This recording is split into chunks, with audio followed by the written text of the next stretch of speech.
اگر مجھے میرے رب نے ہدایت نہ کی تو میں گمراہ لوگوں میں شامل ہو جاؤں گا۔ اے اللہ، تو کہاں ہے؟ اپنی طرف میری رہنمائی کر۔ ان باتوں سے ابراہیم علیہ السلام ان لوگوں کو غور و فکر کی دعوت دے رہے تھے تاکہ وہ غور کریں، آخر رب چھپ کیسے سکتا ہے؟ اگر چاند رب ہے اور دن کے وقت کسی کو اپنے معبود کی حاجت ہوگی تو وہ کیا کرے گا؟ لہذا چاند کسی صورت رب نہیں ہو سکتا۔ پھر جب دن چڑھا اور سورج طلوع ہوا تو کہنے لگے، یہ میرا رب ہے، یہ تو سب سے بڑا ہے۔ پھر لوگوں کو مخاطب کر کے کہنے لگے، تم رات کو چھوٹے چھوٹے ستاروں کی پوجا کرتے ہو، کیوں نہ تم اتنے بڑے ایک ہی رب کی پوجا کر لو۔ لیکن جب وہ بھی غروب ہو گیا تو کہنے لگے، یقیناً میں تمہارے شرک سے بیزار ہوں، یہ معبود کیسے ہو سکتے ہیں؟ ان میں تو تبدیلی آتی رہتی ہے، کبھی طلوع ہوتے ہیں کبھی غروب ہوتے ہیں۔ یہ اس بات کی دلیل ہے کہ یہ مخلوق ہیں اور ان کا خالق کوئی اور ہے جس کے حکم کے یہ تابع ہیں۔ جب یہ خود مخلوق ہیں اور کسی اور کے تابع ہیں تو کسی کو نفع نقصان پہنچانے پر کس طرح قادر ہو سکتے ہیں؟ پھر اپنی قوم کو مخاطب کر کے کہنے لگے، میں اپنا رخ اس کی طرف کرتا ہوں جس نے آسمانوں کو یکسو ہو کر پیدا کیا، اور میں شرک کرنے والوں میں سے نہیں ہوں۔ اب بھی وہ اپنی بات پر اڑے رہے۔ تب آپ نے فرمایا، تم مجھ سے اللہ کے بارے میں جھگڑ رہے ہو، مجھے تو اللہ راہ دکھا چکا ہے اور اس نے مجھے دلیل عطا فرمائی ہے۔ میں یقیناً جانتا ہوں کہ تمہارے تمام معبود بے بس اور بے طاقت ہیں۔ جاؤ، تم سے اور تمہارے ان معبودوں سے جو ہو سکے کر لو، میرے رب کی مرضی کے بغیر کچھ بھی نہیں ہو سکتا۔ میرے رب نے ہر چیز کے علم کو اپنے گھیرے میں لے رکھا ہے۔ کیا پھر بھی تم نصیحت حاصل نہیں کرو گے؟ اور میں تمہارے معبودوں سے خوف کیوں کھاؤں؟ تم اللہ سے نہیں ڈرتے؟ ان کو اللہ کا شریک ٹھہرا رہے ہو۔ اللہ نے اس کی کوئی دلیل نازل نہیں کی۔ اگر تم میں صحیح علم ہے تو تم ہی بتلا دو کہ ہم دونوں جماعتوں میں سے امن کا زیادہ حقدار کون ہے۔ امن انہی کے لیے ہے جو ایمان لانے کے بعد دین کو شرک سے خلط ملط نہیں کرتے۔ حقیقت میں ہدایت یافتہ وہی لوگ ہیں۔ یہی ہمارے وہ دلائل تھے جو ہم نے ابراہیم علیہ السلام کو ان کی قوم کے مقابلے میں عطا کیے تھے، اور ہم جسے چاہیں مرتبے میں بڑھا دیں۔ بے شک تیرا رب بڑی حکمت والا ہے۔ ان لوگوں نے پھر بھی کفر ہی کیا، کوئی بھی ایمان نہ لایا۔ چنانچہ ابراہیم علیہ السلام نے ایک بار پھر ہجرت کی اور مصر جا پہنچے۔ مصر کے بادشاہ کو خبر ملی کہ ایک شخص ہجرت کر کے آیا ہے اور اس کے ساتھ ایک عورت ہے، وہ بہت زیادہ حسین و جمیل ہے۔ چنانچہ اس ظالم نے اپنے کارندوں کو بھیجا کہ اس عورت کو میرے پاس لے آؤ، ساتھ ہی اس سے پوچھنا کہ تمہارے ساتھ جو آدمی ہے وہ کون ہے، اگر وہ اس کا خاوند ہو تو اسے قتل کر دینا۔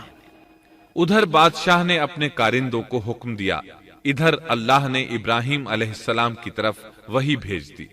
انہوں نے سارہ علیہ السلام سے کہا، اگر وہ تجھ سے میرے بارے میں پوچھیں تو بتا دینا تم میری بہن ہو۔ پھر سارہ سے بولے، اے سارہ، روئے زمین پر میرے اور تیرے سوا کوئی مومن نہیں، یعنی یہ کافروں کی سرزمین ہے، یہاں کوئی مومن نہیں، اس لحاظ سے تم میری دینی بہن ہو۔ پھر بادشاہ نے ابراہیم علیہ السلام کو پیش کرنے کا حکم دیا۔ اس نے آپ سے پوچھا، یہ عورت کون ہے؟ آپ نے فرمایا، یہ میری بہن ہے۔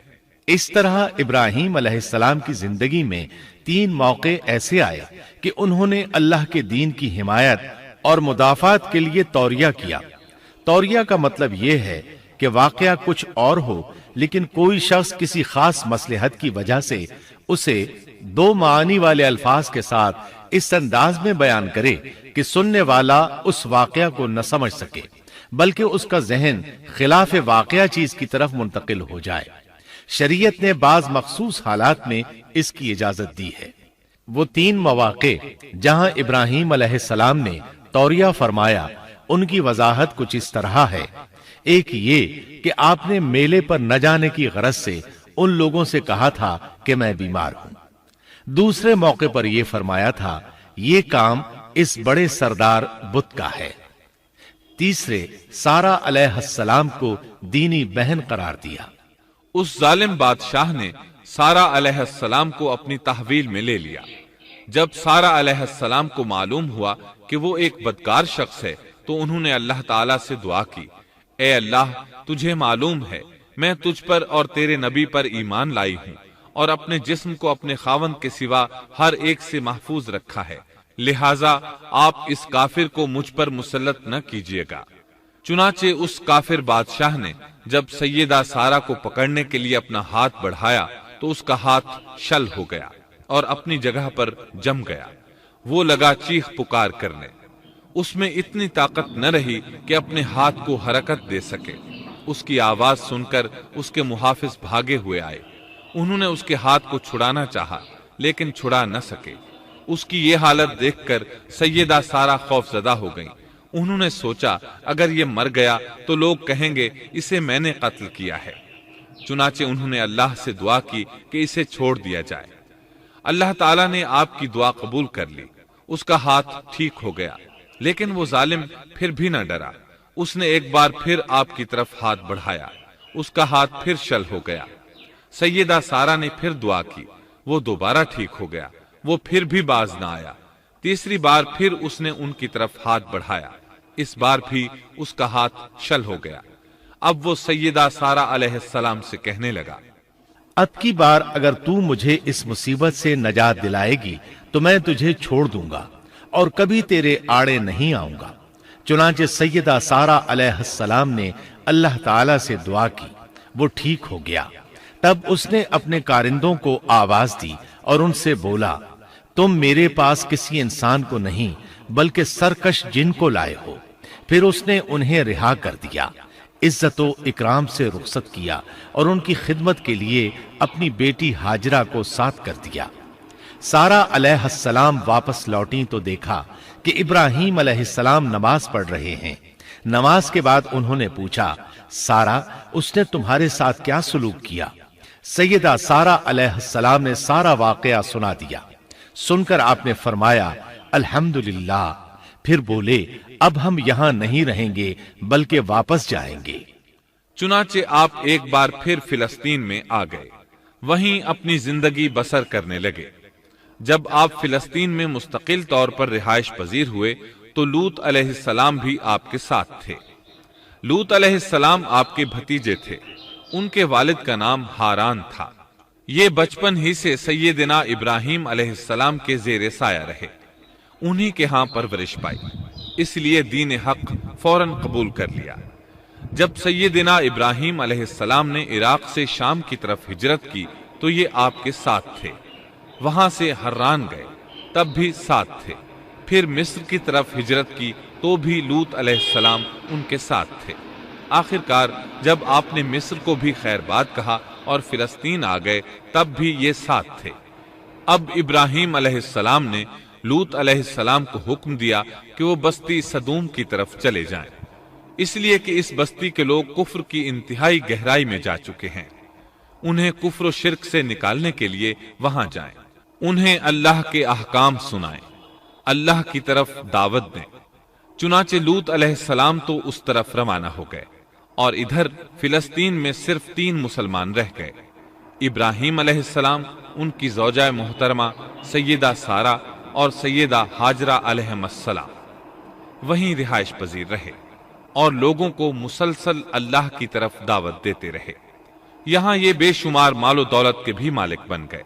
جب ان کی عمر 85 یا 86 سال ہوئی تو سارا علیہ السلام نے سوچا، میں بانجھ ہوں، میرے خاوند بوڑھے ہیں لیکن اولاد کی تمنا ہے، تو کیوں نہ میں اپنی لونڈی ہاجرہ ہدیے اور تحفے کے طور پر ابراہیم علیہ السلام کو دے دوں۔ چنانچہ ہاجرہ ابراہیم علیہ السلام کو مل گئیں، انہوں نے ان سے شادی کر لی۔ اللہ رب العزت نے جلد ہی ان کے بطن سے آپ کو اسماعیل علیہ السلام عطا فرمائے۔ ہاجرہ علیہ السلام کے ماں بننے پر اور ان کی اولاد کو دیکھ کر سیدہ سارا علیہ السلام کو فطری طور پر غیرت کا احساس ہوا۔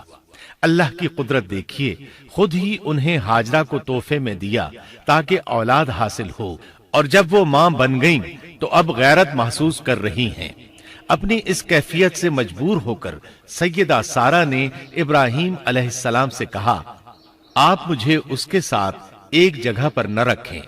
مورخین اور سیرت نگار لکھتے ہیں کہ ہاجرہ علیہ السلام ایک نطاق پہنا کرتی تھی، یعنی وہ جسم کے درمیان ایک لمبا کپڑا لٹکا لیتی تھیں تاکہ وہ کپڑا گھسٹ گھسٹ کر قدموں کے نشانات مٹا دے اور سارا کو نظر نہ آئے، کیونکہ سارا غیرت کی حد کو پہنچ چکی تھی۔ ابراہیم علیہ السلام نے جب سارا علیہ السلام کے اندر غیرت کے آثار دیکھے تو ہاجرہ کو ان کی نگاہوں سے دور کر دیا۔ ادھر اللہ کا حکم بھی نازل ہو گیا کہ اپنی بیوی ہاجرہ اور دودھ پیتے بچے اسماعیل کو ساتھ لے لیں اور مکہ کی طرف رخ کر لیں۔ ابراہیم علیہ السلام مکہ کی طرف روانہ ہوئے، یہاں تک کہ مکہ پہنچ گئے۔ یہ جگہ اس وقت بالکل ویران اور بے آباد تھی، نہ کوئی انسان تھا، نہ پانی، نہ نباتات کے آثار تھے، غرض کوئی چیز نظر نہیں آتی تھی، بس پہاڑوں کے درمیان ایک بے آب و گیاہ میدان تھا۔ یہی وہ مقدس اور تاریخی وادی تھی جہاں ابراہیم علیہ السلام اپنی زوجہ اور لخت جگر کو چھوڑ کر واپس پلٹے۔ سیدہ ہاجرہ علیہ السلام کو بہت حیرت ہوئی، انہیں یہ امید نہیں تھی کہ ان کے خاوند انہیں ایک بے آباد جگہ تنہا چھوڑ کر چل دیں گے، اس پر بچے کی ذمہ داری الگ تھی۔ چنانچہ انہوں نے ابراہیم علیہ السلام کو آواز دی، لیکن انہوں نے مڑ کر بھی نہ دیکھا۔ اب وہ ان کے پیچھے آئیں اور قریب پہنچ کر بولی، اے ابراہیم، ہمیں کہاں چھوڑے جا رہے ہو؟ یہاں نہ پانی، نہ خوراک، نہ کوئی انسان۔ ابراہیم علیہ السلام نے پھر بھی کوئی جواب نہ دیا، کوئی پریشانی بھی ظاہر نہ کی اور چلتے رہے۔ سیدہ ہاجرہ بھی آپ کے پیچھے چلتی رہیں اور پوچھتی رہیں کہ ہمیں کس کے حوالے کر کے جا رہے ہیں؟ یہاں تو کوئی بھی جاندار نہیں، مکمل طور پر بے آباد علاقہ ہے۔ لیکن انہوں نے اب بھی کوئی توجہ نہ دی۔ آخر سیدہ ہاجرہ نے کہا، کیا آپ کو اللہ نے اس کام کا حکم دیا ہے؟ اب آپ نے جواب میں فرمایا، ہاں۔ تب سیدہ ہاجرہ بولی، اگر یہ بات ہے تو اللہ تعالی ہرگز ہمیں ضائع نہیں ہونے دے گا۔ جب انسان اللہ کے احکام کو بجا لائے تو اس کے دل سے فقر و فاقے کا خوف نکل جاتا ہے اور اللہ اسے طرح طرح کے انعامات سے نوازتا ہے۔ انسان جب تک اللہ کے احکام کو بجا لاتا رہے گا تب تک اللہ کی نصرت اور اس کی تائید شامل حال رہے گی۔ چنانچہ جوں ہی ہاجرہ علیہ السلام کو پتا چلا کہ انہیں تنہا چھوڑ جانا اللہ کے حکم کی بنا پر ہے تو فوراً یقین بھرے لہجے میں بولی، تب اللہ ہمیں ضائع نہیں کرے گا۔ یہ کہہ کر وہ اپنے شیر خوار بچی کی طرف پلٹ گئیں۔ خوراک اور پانی چند دن میں ختم ہو گئے، پانی کا ایک قطرہ پاس نہ رہا۔ اب پانی کی تلاش شروع کی، لیکن اپنے لیے تو درکنار، ماں کو بیٹے کے لیے بھی پانی نہ ملا نہ خوراک۔ اب بچہ لگا بھوک سے بلکنے، خوراک نہ ملنے کی وجہ سے ماں کا دودھ بھی خشک ہو گیا تھا۔ عورت کتنی بھی باحوصلہ ہو اپنے بچے کو بھوک سے بلکتے نہیں دیکھ سکتی۔ اب انہوں نے بچے کو وہیں چھوڑا اور تیزی سے قریبی پہاڑی صفا کی طرف لپکی، اوپر چڑھ کر ادھر ادھر نظر دوڑائی کہ شاید کسی طرف پانی یا خوراک نظر آ جائے یا کسی انسان کی جھلک نظر آ جائے۔ جب کچھ نظر نہ آیا تو نشیب کی طرف چلی، ساتھ میں بچے کی طرف بھی دیکھتی جاتی تھی۔ نشیب میں پہنچی تو بچہ نظروں سے اوجھل ہو گیا۔ اس پر اور بے چین ہوئی اور بلندی کی طرف دوڑی۔ اس طرح مروہ پہاڑی پر چڑھ گئیں۔ وہاں بھی چاروں طرف نگاہ دوڑائی لیکن کچھ نظر نہ آیا۔ خیال آیا کہ پھر کوشش کرنی چاہیے۔ اس خیال سے مروہ پہاڑی سے اتری اور صفا کی طرف چل دی۔ درمیان میں نشیب کی وجہ سے بچہ نظر نہ آیا تو دوڑنے لگی۔ اس طرح پھر صفا پر چڑھ گئیں۔ اللہ اکبر! ایک تو عورت ذات کمزور، پھر بھوک پیاس سے نڈھال، اس پر کس قدر سعی اور کوشش میں مصروف، وہ بھی اپنے بچے کے لیے۔ بہرحال بار بار کوشش کے خیال سے انہوں نے صفا اور مروہ پہاڑیوں کے درمیان 7 چکر لگائے۔ یہی وجہ ہے مسلمان عازمین حج صفا و مروہ کے درمیان سعی کرتے ہیں تاکہ اس واقعے کی یاد تازہ ہو جائے۔ جب وہ آخری مرتبہ مروہ پر پہنچی تو انہوں نے ایک آواز سنی۔ یہ آواز اسماعیل علیہ السلام کے قریب سے آئی تھی۔ انہوں نے پوری توجہ سے آواز کو سننے کی کوشش کی اور جلدی سے اسماعیل کے قریب پہنچی۔ کیا دیکھتی ہیں؟ اسماعیل کے قدموں کے نیچے سے پانی پھوٹ رہا ہے۔ کیونکہ جبریل علیہ السلام کو اللہ نے اس صابرہ خاتون کی مدد کے لیے بھیجا تھا۔ انہوں نے زمزم والی جگہ پر اپنا پر مارا تو اسماعیل کے قدموں کے پاس سے ایک عظیم چشمہ رحمت نمودار ہوا۔ سبحان اللہ۔ مستقبل کے پیغمبر کے قدموں کے نیچے سے اللہ نے جبریل فرشتے کے ذریعے زمین پھاڑ کر پانی نکال دیا۔ یہی آب زمزم کا آغاز تھا۔ ہاجرہ علیہ السلام پانی کو آنکھیں پھاڑ پھاڑ کر حیرت سے دیکھ رہی تھی۔ ان کی خوشی کی انتہا نہ رہی جب انہوں نے دیکھا پانی پھوٹ پھوٹ کر چاروں طرف بہ رہا ہے۔ زمین ہموار تھی، اس لیے انہوں نے زمین کو کھودنا شروع کر دیا تاکہ پانی ادھر ادھر نہ بہ جائے۔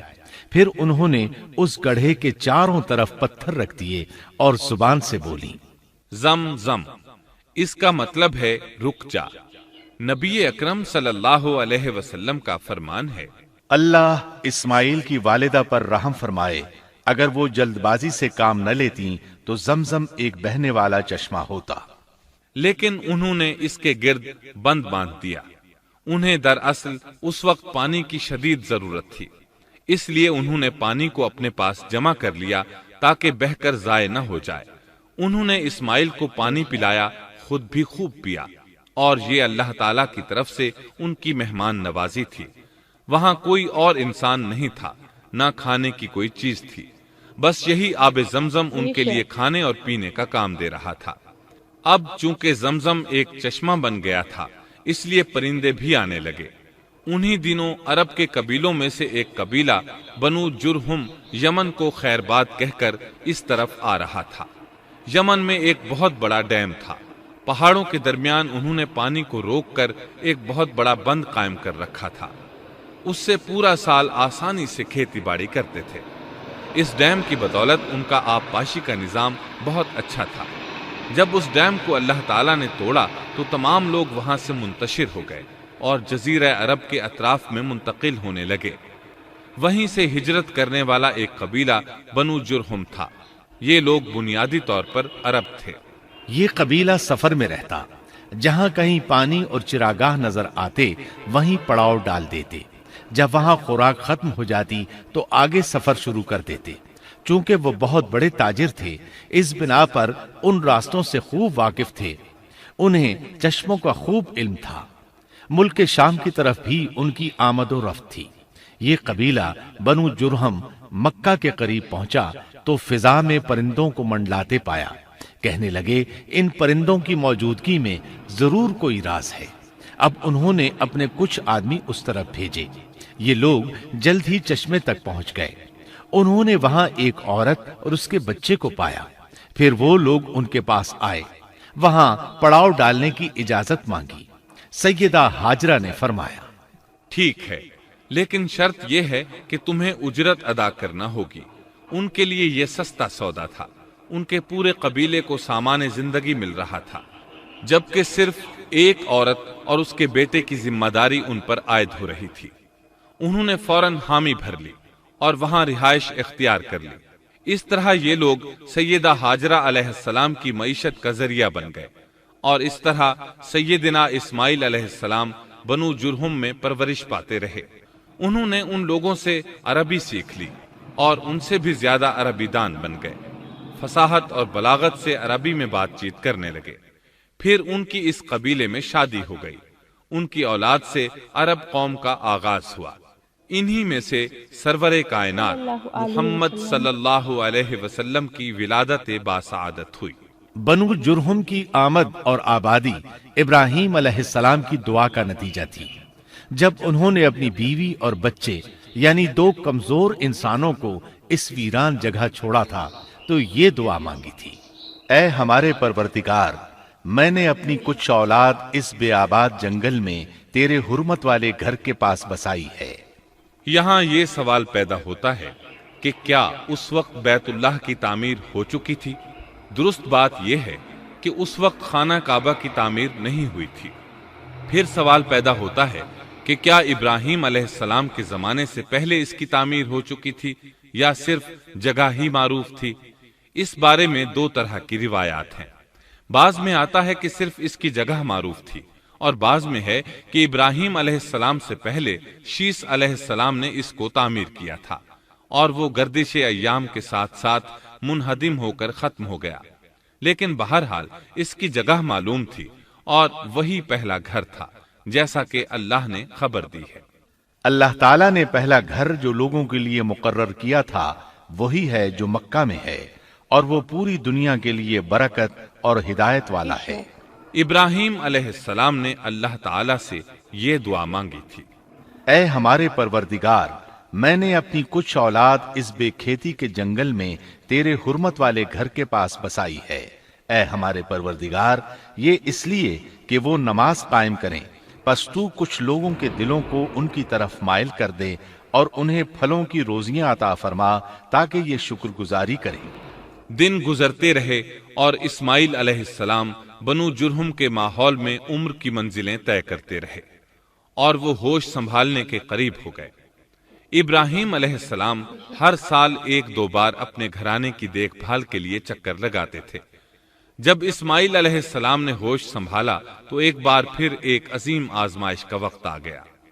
ہوا یوں کہ ایک مرتبہ ابراہیم علیہ السلام مکہ تشریف لائے، ایک جگہ آرام کے لیے بیٹھے کہ نیند کی وادی میں پہنچ گئے۔ نیند میں انہوں نے خواب دیکھا کہ اپنے لخت جگر کو اپنے ہاتھ سے ذبح کر رہے ہیں، ساتھ ہی آنکھ کھل گئی۔ ابراہیم علیہ السلام جانتے تھے کہ انبیاء کرام کے خواب حقیقت ہوتے ہیں، اللہ کی طرف سے وحی ہوتے ہیں، اور شیطان کسی صورت ان کے خواب میں نہیں آ سکتا، لہذا انہوں نے اس خواب کے مطابق عمل کرنے کا پختہ ارادہ کر لیا، کسی قسم کی پریشانی کا شکار نہ ہوئے۔ اللہ رب العزت نے اس عظیم اور تعجب خیز واقعے کا قرآن مجید میں ذکر کرتے ہوئے فرمایا، اور ابراہیم نے کہا، میں تو ہجرت کر کے اپنے پروردگار کی طرف جانے والا ہوں، وہ ضرور میری رہنمائی کرے گا۔ اے میرے رب، مجھے نیک بخت اولاد عطا فرما۔ تو ہم نے ایک بردبار بچے کی بشارت دی۔ پھر جب بچہ اتنی عمر کو پہنچا کہ اس کے ساتھ چلنے پھرنے لگا تو ابراہیم نے کہا، میرے پیارے بیٹے، میں نے خواب دیکھا ہے کہ میں تجھے ذبح کر رہا ہوں، اب تو بتا تیری کیا رائے ہے؟ یہاں سوال پیدا ہوتا ہے کہ ابراہیم علیہ السلام نے اسماعیل علیہ السلام سے مشورہ کیوں لیا؟ وہ چاہتے تو اسماعیل کو سوتے میں ذبح کر دیتے، اس طرح اللہ کا حکم بجا لاتے۔ وہ بیٹے کے پاس کیوں گئے اور ان سے مشورہ کیوں لیا؟ جی ہاں، یہ مسئلہ یاد رکھنے کے قابل ہے کہ ہر مسلمان پر لازم ہے کہ وہ اپنے دوسرے مسلمان بھائی کو اجر و ثواب میں شامل کرنے کی کوشش کرے۔ ابراہیم علیہ السلام نے بیٹے کو ثواب میں شامل کرنے کے لیے انہیں اللہ کے حکم سے آگاہ کیا۔ یہ نہ چاہا کہ میں اکیلا ہی اجر لیتا رہوں، بلکہ دوسرے کی خیر خواہی کو پیش نظر رکھا۔ والدین کے لیے آپ کے اس انداز میں نصیحت موجود ہے، یہ کہ اولاد کو ثواب کے مواقع فراہم کریں، ان کی صحیح تربیت کریں۔ اگر صدقہ کرنے کا موقع ملے تو بچوں کے ذریعے صدقہ کرائیں، تاکہ انہیں بھی اللہ کے راستے میں خرچ کرنے کی عادت پڑے۔ جب کسی دینی مجلس میں بیٹھنے کا موقع ملے تو اپنی اولاد کو بھی ساتھ لے کر جائیں۔ بے شمار لوگ خود تو جاتے ہیں، اولاد کو جانے کے لیے کہتے بھی نہیں، خود دین سیکھتے ہیں، اولاد کو دین نہیں سکھاتے۔ ابراہیم علیہ السلام نے اسماعیل علیہ السلام سے رائے لی۔ سبحان اللہ، انہوں نے جواب میں فرمایا، اے ابا جان، آپ کو جو حکم ملا ہے کر گزریے۔ یہ نہیں کہا کہ مجھے تو حکم نہیں ہوا، بلکہ فوراً سر تسلیم خم کر دیا، اس لیے کہ وہ جانتے تھے انبیاء کا خواب حقیقت پر مبنی ہوتا ہے، اللہ کی وحی ہوتا ہے، اس لیے بالکل پریشانی ظاہر نہ کی۔ یہ تک نہ پوچھا مجھے کیوں ذبح کر رہے ہیں، یا میرا کیا جرم ہے، یا آپ کے پاس کون سا صریح حکم آیا ہے۔ انہوں نے ایسی کوئی بات نہ کہی۔ اللہ کی فرما برداری اسی کو کہتے ہیں۔ چنانچہ اپنے باپ سے کہا، اے ابا جان، آپ کو جو حکم ہوا ہے اس کو کر گزریے، انشاءاللہ آپ مجھے صبر کرنے والوں میں پائیں گے۔ علماء کرام فرماتے ہیں اس جملے سے ان کا انتہائی ادب اور احترام شامل ہے، اور اس میں زبردست توکل موجود ہے۔ یہ نہیں کہا کہ آپ مجھے صبر کرنے والوں میں سے پائیں گے، بلکہ آپ نے اللہ کی مشیت کو جملے میں شامل کیا اور فرمایا، انشاءاللہ آپ مجھے صبر کرنے والوں میں سے پائیں گے۔ لہذا مسلمانوں کو دھوکے میں نہیں پڑنا چاہیے۔ یہ نہ کہے میں سفر کروں گا، میں فلاں کام کروں گا، میں فلاں کام کے کرنے کی طاقت رکھتا ہوں، بلکہ یوں کہے اللہ نے چاہا تو میں سفر کروں گا، اللہ نے چاہا تو فلاں کام کروں گا۔ اپنے علم اور طاقت کے دھوکے میں پڑنا سراسر نادانی ہے۔ ہر چیز کا تعلق اللہ سے قائم کرے، جیسا کہ اللہ تعالیٰ فرماتے ہیں، اور ہرگز ہرگز کسی کام پر یوں نہ کہنا کہ میں اسے کل کروں گا، مگر ساتھ ہی انشاءاللہ کہہ لینا۔ اپنی زبان کو اللہ کے ذکر سے سجا کر رکھو اور ہمیشہ اپنے معاملات کو اللہ کی طرف لوٹاؤ۔ بہرحال باپ بیٹا دونوں ہی مصمم ارادے کے ساتھ اللہ کا حکم پورا کرنے کے لیے پیش ہو گئے۔ اسماعیل علیہ السلام نے اپنے والد محترم سیدنا ابراہیم علیہ السلام سے کہا، جب آپ مجھے ذبح کرنے لگیں تو میری پیشانی کو زمین پر رکھ دیجیے گا تاکہ آپ کو میرا چہرہ نظر نہ آئے اور کہیں آپ کے ہاتھ رک نہ جائیں۔ اب ابراہیم علیہ السلام نے بیٹے کی پیشانی پکڑ کر زمین پر لٹا دیا، جیسا کہ اللہ تعالیٰ نے فرمایا۔ جب دونوں مطیع ہو گئے اور ابراہیم نے اسے پیشانی کے بل لٹا دیا، اب انہوں نے چھری پکڑی اور گردن پر چلا دی، لیکن چھری نے گردن نہ کاٹی، بالکل اسی طرح جیسے آگ نے ابراہیم کو نہیں جلایا تھا، اس لیے کہ چھری میں کاٹنے کی طاقت اور آگ میں جلانے کی صلاحیت اللہ کے حکم کے بغیر نہیں آ سکتی۔ اللہ نے دونوں سے یہ طاقتیں سلب کر لیں۔ اب ابراہیم زور لگا رہے ہیں، ادھر اسماعیل علیہ السلام کہہ رہے ہیں، ابا جان جلدی کیجئے، چھری چلائیے۔ اللہ تعالیٰ نے اس واقعے کا ذکر یوں فرمایا ہے، جب وہ دونوں مطیع ہو گئے اور ابراہیم نے اسے پیشانی کے بل لٹا دیا۔ اس مطیع ہونے سے مراد اللہ کے حکم کو نافذ کرنا ہے۔ اب ظاہر ہے مطیع تو وہ پہلے بھی تھے، لیکن یہاں اسلما یعنی مطیع ہونے سے مراد کامل اسلام ہے۔ نہایت واضح اور حقیقی اسلام مراد ہے، اس لیے کہ کامل اسلام وہی ہوتا ہے جس میں بغیر کسی تردد اور توقف کے اللہ کے امر اور نہی کی تصدیق کی جائے۔ یہ تھا حقیقی اسلام۔ ہاں تو چھری چلتی رہی، گلا نہ کٹا، اس لیے کہ امتحان اور آزمائش کی تکمیل ہو چکی تھی۔ یہ بات ثابت ہو چکی تھی کہ اللہ کا حکم نافذ کرنے میں دونوں پوری طرح کوشاں ہیں۔ اللہ تعالیٰ بھی فرما برداری ہی کا صلہ عطا فرماتے ہیں۔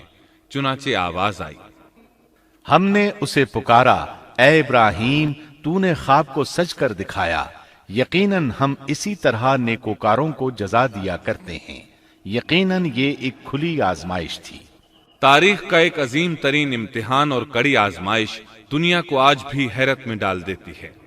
کون ہے جو بیٹے کو ذبح کرنے پر تیار ہو جائے، خاص طور پر اس صورت میں جب اولاد بھی اکلوتی ہو، جس کی وجہ سے 86 سال کے بعد آنگن میں بہار آئی ہو۔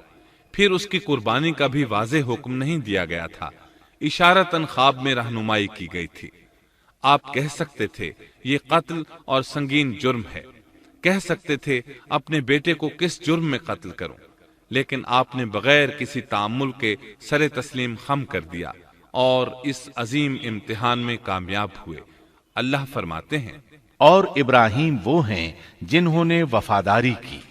اس آیت میں یہ نہیں بتایا گیا کہ کس چیز میں وفاداری کی، اس لیے کہ وہ تو ہر معاملے میں مکمل طور پر وفاداری کا مظاہرہ کر چکے تھے۔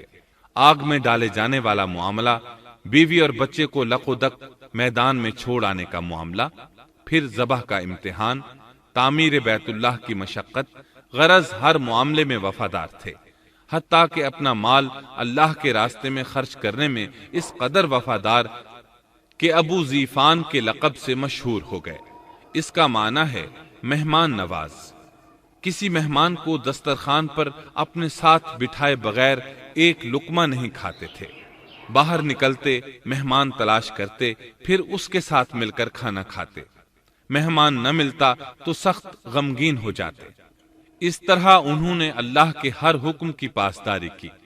ذبح والے اس امتحان کا اللہ نے انہیں کیا صلہ دیا؟ اللہ فرماتے ہیں، ہم نے اسے عظیم ذبیحے کا بدلہ عطا کیا۔ چھری نے گلا نہ کاٹا۔ ایسے میں ابراہیم علیہ السلام نے ایک آواز سنی۔ آواز پیچھے سے آئی تھی۔ انہوں نے مڑ کر دیکھا، جبریل علیہ السلام نظر آئے۔ وہ آسمان سے ایک مینڈھا لے کر آئے تھے، دنیا کے مینڈھوں میں سے نہیں بلکہ جنت کا مینڈھا لائے تھے۔ سیدنا عبداللہ بن عباس رضی اللہ عنہما سے روایت ہے کہ وہ مینڈھا جنت میں 40 سال تک چرتا رہا۔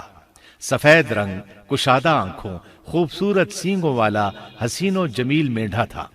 بہرحال یہ ابراہیم علیہ السلام کی وفاداری کا بدلہ تھا جو اسماعیل علیہ السلام کے فدیے میں دیا گیا، اور پوری امت مسلمہ کے لیے حکم ہو گیا کہ اللہ کی رضا کے لیے قربانی اور ہدی پیش کرتے رہیں۔ کعبے کے پاس حرم الہی میں ہر سال یہ سنت ادا کی جاتی ہے، اور ان کے ساتھ ساتھ پوری زمین کے تمام خطوں پر بسنے والے مسلمان بھی اس عظیم فرمانبرداری کی علامت کے طور پر قربانیاں پیش کرتے ہیں۔ مینڈھے کے ذکر کا مطلب یہ ہے کہ ہم سنت ابراہیمی پر گامزن ہو جائیں۔ یہ مینڈھا ہمیں اللہ کے لیے قربانی کا سبق دیتا ہے۔ ہمیں چاہیے سنت ابراہیمی کی اقتداء کرتے ہوئے ہم اپنی جانوں، اپنی اولاد اور اپنے مالوں کو اللہ کی راہ میں قربان کرنے کے لیے تیار ہو جائیں۔ اللہ تعالیٰ فرماتے ہیں، اور ہم نے اسے عظیم ذبیحہ عطا کیا اور ہم نے اس کا پچھلوں میں ذکر خیر چھوڑا، سلامتی ہو ابراہیم پر۔ اسی طرح ہی ہم نیکوکاروں کو جزا دیتے ہیں، یقیناً وہ ہمارے مخلص بندوں میں سے تھا۔ اور اسی طرح اللہ فرماتے ہیں، اور ہم نے اسے نیکوکار نبی اسحاق کی ولادت کی خوشخبری سنائی۔ یہ خوشخبری فلسطین کی طرف واپس لوٹنے کے بعد سنائی گئی۔ ایک اکلوتے بیٹے کی قربانی کے لیے تیار ہو جانے کے صلے میں اور سارہ علیہ السلام کی عظمت اور تکریم کے مد نظر اللہ تعالی نے اسحاق کی خوشخبری سنا دی۔ یہ آیت ذبح کے واقعے کے بعد اللہ تعالی نے ذکر فرمائی ہے، اس لیے معلوم ہوا پچھلی آیات میں اسحاق کے علاوہ کسی اور بیٹے کا ذکر ہوا ہے، اور وہ اسماعیل علیہ السلام ہی تھے، جبکہ یہودی روایات میں اسحاق علیہ السلام کو ذبیح قرار دیا جاتا ہے۔ یہ بالکل غلط ہے۔ ذبح کے واقعے کے بعد اسحاق علیہ السلام کی بشارت مل رہی ہے، پھر بھلا وہ پیدا ہونے سے پہلے ہی ذبیح کیسے بن گئے؟ اس لیے یہ قطعی بات ہے کہ اسماعیل علیہ السلام ہی ذبیح ہیں۔ اس کے کئی اور بھی دلائل ہیں جن کے ذکر کرنے کا یہاں موقع نہیں۔ بہرحال اس عظیم آزمائش میں بے مثال کامیابی کے بعد ابراہیم علیہ السلام فلسطین آئے، اور 120 سال کی عمر میں اسحاق علیہ السلام کی بشارت ملی، جبکہ سارہ علیہ السلام کی عمر 90 سال تھی۔ ان پر بڑھاپا طاری ہو چکا تھا۔ ایسے میں 3 فرشتے آئے۔ وہ تو قوم لوط کی تباہی کے لیے آئے تھے۔ راستے میں اللہ کے حکم سے ابراہیم علیہ السلام اور ان کی اہلیہ سارہ کو خوشخبری سنائی، اور اس غرض کے لیے وہ انسانی شکل میں آئے تھے۔ ابراہیم علیہ السلام تو پہلے ہی بہت مہمان نواز تھے۔ انہیں دیکھ کر بہت خوش ہوئے کہ مہمان آ گئے۔ فرشتوں نے انہیں سلام کیا۔ ابراہیم علیہ السلام نے سلام کا جواب دیا۔ وہ حیرت زدہ تھے کہ یہ لوگ ان کی بستی کے رہنے والے تو ہیں نہیں، لیکن ان پر سفر کے نشانات بھی نہیں ہیں، جیسا کہ دور سے چل کر آنے والوں میں ہوتے ہیں۔ نہ ان کے پاس سواریاں ہیں۔ قرآن مجید میں آتا ہے، فرشتوں نے سلام کیا تو ابراہیم نے بھی سلام کیا، اور دل میں خیال کیا یہ اجنبی لوگ ہیں۔ پھر وہ اپنی مہمان نوازی کی عادت کے مطابق انہیں اندر لے آئے، ان کے لیے کھانے کا انتظام کیا۔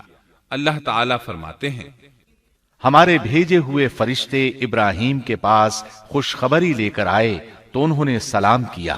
ابراہیم نے سلام کا جواب دیا اور فوراً بھنا ہوا بچڑا لے آئے، اور بچڑا بھی موٹا تھا۔ ان کے سامنے کھانا پیش کیا، لیکن وہ بھلا کب کھانے کی طرف ہاتھ بڑھانے والے تھے؟ یہ دیکھ کر ابراہیم علیہ السلام نے خوف محسوس کیا کہ کہیں یہ دشمن نہ ہو۔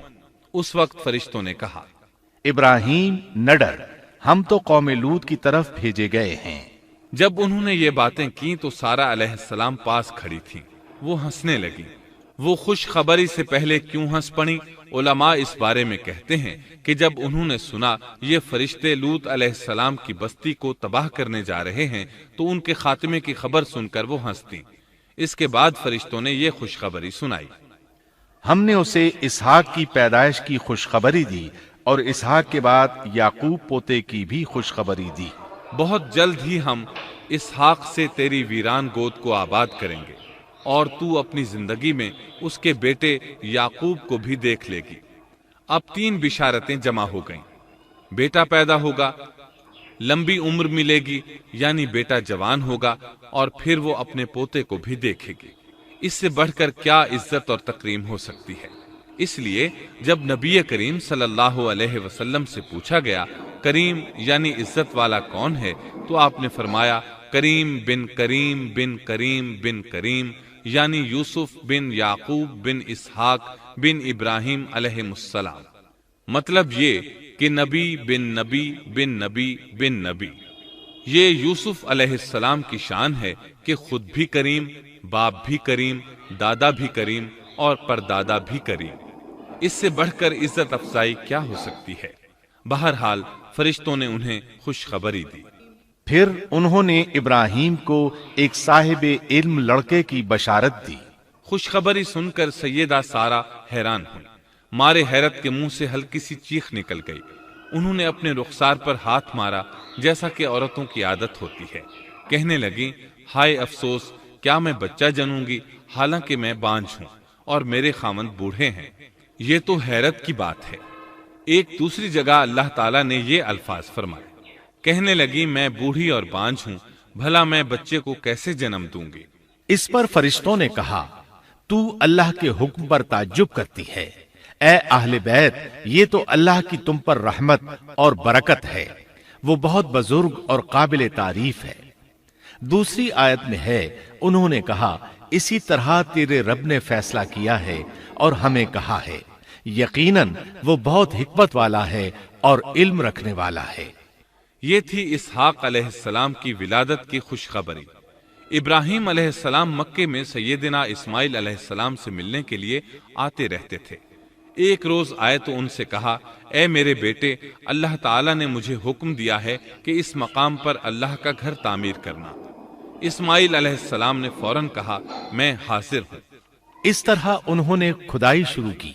ایسے میں انہیں شیش علیہ السلام کی تعمیر کے آثار نظر آئے۔ انہوں نے اس پر تعمیر شروع کر دی۔ ایک روایت میں یہ بھی ہے کہ انہوں نے فرشتوں والی بنیادوں کے آثار بھی دیکھے۔ نبی کریم صلی اللہ علیہ وسلم کی جوانی کے دنوں میں جب مکے کے قریش نے کعبے کی تعمیر نئے سرے سے کی تو انہوں نے اس کی بنیادوں کو گہرا کرنا چاہا۔ وہ کھدائی کرتے ان سبز پتھروں تک پہنچ گئے جو پہاڑوں کی چوٹیوں کی طرح نظر آ رہے تھے۔ انہوں نے ان پتھروں کو نکالنا چاہا۔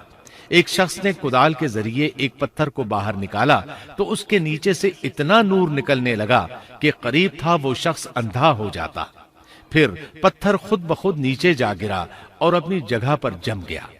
اس کے بعد لوگوں نے ان پتھروں کو ہاتھ نہ لگایا اور تعمیر شروع کر دی۔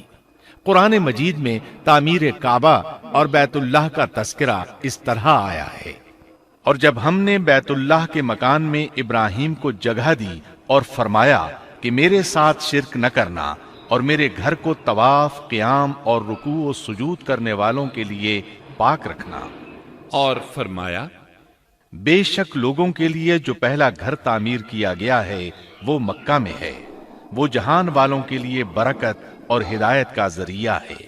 اس میں واضح نشانیاں ہیں، مثلا مقام ابراہیم، تو جو کوئی حرم میں داخل ہوگا وہ امن میں آ جائے گا۔ اور یاد کرو اس وقت کو جب ابراہیم کو اس کے پروردگار نے کئی باتوں کے ذریعے آزمایا، وہ ان میں پورے اترے تو اللہ نے فرمایا میں آپ کو تمام لوگوں کا امام بنا رہا ہوں۔ ابراہیم نے کہا اے میرے رب، میری اولاد میں سے بھی امام بنائیے۔ جواب میں اللہ نے فرمایا میرا امامت کا وعدہ ظالم لوگوں کے لیے نہیں ہے۔ اور اس وقت کو یاد کرو جب ہم نے بیت اللہ کو ثواب اور امن کی جگہ بنا دیا اور لوگوں نے مقام ابراہیم کو جائے نماز بنا لیا۔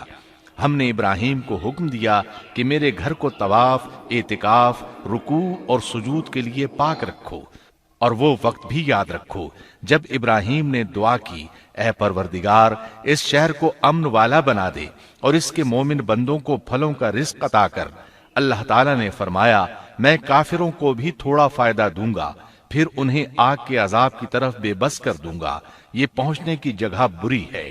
اور وہ وقت یاد کرو جب ابراہیم اور اسماعیل بیت اللہ کی بنیادوں کو بلند کر رہے تھے اور دعا مانگ رہے تھے، اے ہمارے رب، ہماری محنت کو قبول فرما، تو دعا کو سننے والا، جاننے والا ہے، اور ہمیں اپنا فرما بردار بنا، ہماری اولاد میں سے بھی ایک فرما بردار گروہ بنا، اور ہمیں عبادت کا طریقہ سکھا، اور ہم پر رجوع فرما، کیونکہ تو ہی توبہ قبول کرنے اور رحم فرمانے والا ہے۔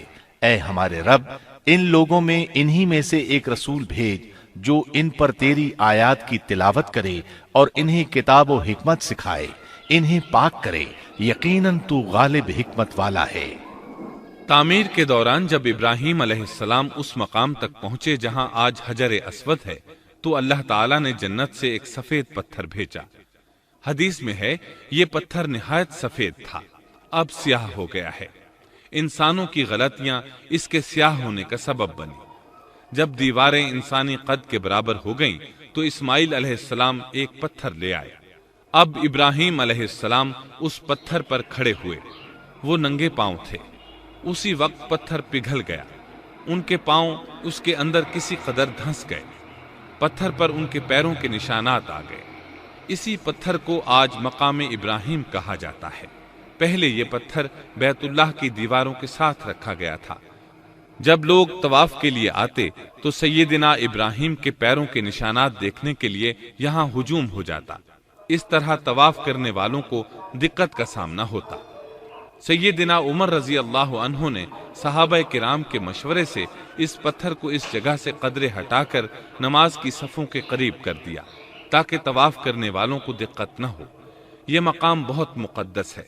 اللہ نے فرمایا ہے، تم مقام ابراہیم کو جائے نماز مقرر کر لو۔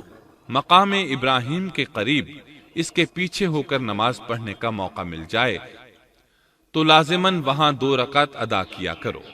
موقع نہ ملے تو پھر پوری مسجد حرام میں طواف سے فراغت والی 2 رکعت پڑھ لیا کرو۔ اس طرح کعبہ تعمیر ہوا۔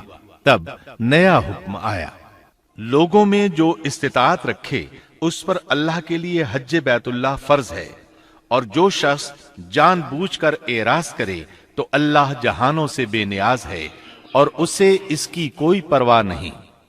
ادھر ابراہیم علیہ السلام کو اللہ تعالی کی طرف سے اشارہ ہوا، لوگوں میں حج کا اعلان کر دیں۔ ابراہیم علیہ السلام کہنے لگے، اللہ، میری آواز بھلا کس کس تک پہنچے گی؟ جواب آیا، آپ کے ذمے آواز لگانا ہے، پہنچانا ہمارا کام ہے۔ چنانچہ آپ عرفات کے ایک پہاڑ پر چڑھے اور آواز لگائی، لوگو، بیت الحرام کا حج کرو۔ اللہ تعالیٰ نے معجزانہ طور پر یہ آواز تمام انسانوں تک پہنچا دی، خواہ وہ پیدا ہوئے تھے یا نہیں۔ دوسرا معجزہ یہ ہوا کہ اللہ نے بیت اللہ اور اس کے حج کی محبت لوگوں کے دلوں میں ڈال دی۔ اللہ نے فرمایا، وَأَذِّن فِي النَّاسِ بِالْحَجِّ يَأْتُوكَ رِجَالًا وَعَلَى كُلِّ ضَامِرٍ يَأْتِينَ مِن كُلِّ فَجٍّ عَمِيقٍ۔ اور آپ لوگوں میں حج کا اعلان کر دیں، وہ آپ کی طرف پیدل بھی آئیں گے اور دبلے پتلے اونٹوں پر بھی دور دور سے آئیں گے۔ اس طرح لوگ پیدل اور سوار ہو کر کثرت سے حج کے لیے آنے لگے اور یہ ویران علاقہ آباد ہونے لگا۔ یہ تھے حالات اور واقعات ابراہیم علیہ السلام کے۔ آپ نے 175 سال کی عمر میں وفات پائی۔ آپ سے پہلے سیدہ ہاجرہ علیہ السلام نے وفات پائی اور ان کی وفات سے کچھ ہی عرصہ بعد سیدہ سارہ علیہ السلام 127 سال کی عمر میں فوت ہو گئیں۔ ان دونوں کی وفات کے بعد آپ غمگین رہنے لگے۔ آخر اتنی مدت تک ساتھ رہا تھا۔ آپ خلیل الرحمن تھے، آپ پر صحیفے بھی نازل ہوئے، آپ اللہ کے بے حد شکر گزار تھے۔ ابراہیم علیہ السلام کی سٹوری آپ کو کیسی لگی کمنٹ کر کے ضرور بتانا۔ چلیے ملتے ہیں نیکسٹ ویڈیو میں۔